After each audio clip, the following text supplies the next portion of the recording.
talking the other day about the leaves that I use on my pumpkins. They're foam clay, and made a whole bunch of them. These are once you've painted them. You can do anything to them. They're flexible. I mean, I'm not going to bend them too much. I don't want them to break. But this is what it is. Foam clay.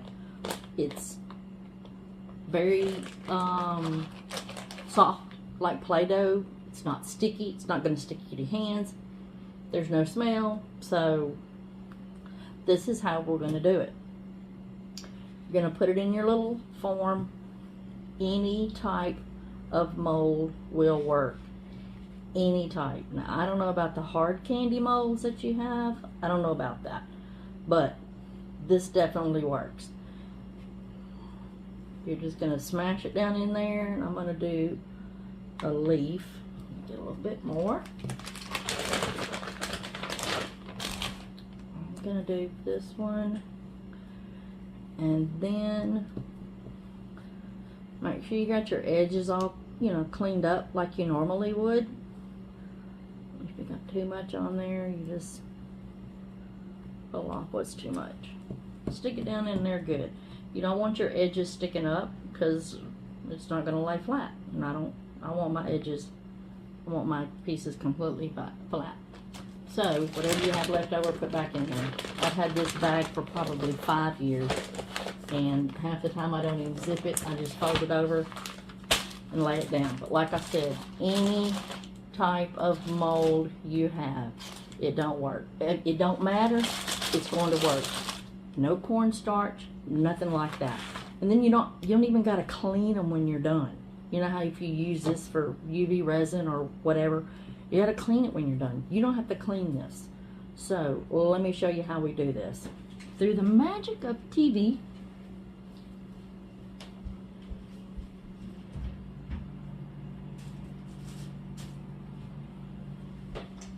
I've already had one. I put them in the freezer. You're going to put it in the freezer. It's going to freeze it. Pops out. Super easy. Super easy. Now it's very sticky. It's going to be very sticky. As soon as it's sticking. As soon as you start taking it out, lay it down, leave it alone, let it dry. Don't mess with it. Wait till it's completely dry, 5 or 6 hours overnight, whatever you want to do. I left these.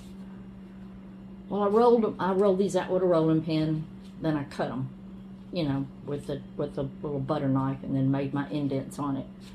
And I let them dry, but I wanted them to be in a certain shape. So I shaped them and then propped all kind of stuff up so they would stay in place, and then let them dry.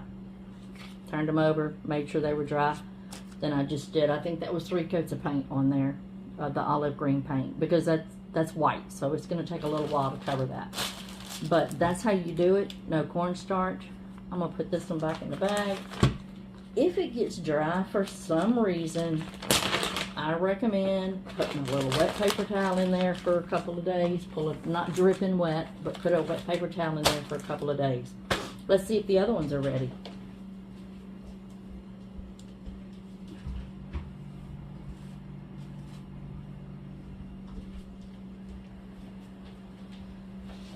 That was pretty quick, but whatever. We're going to see.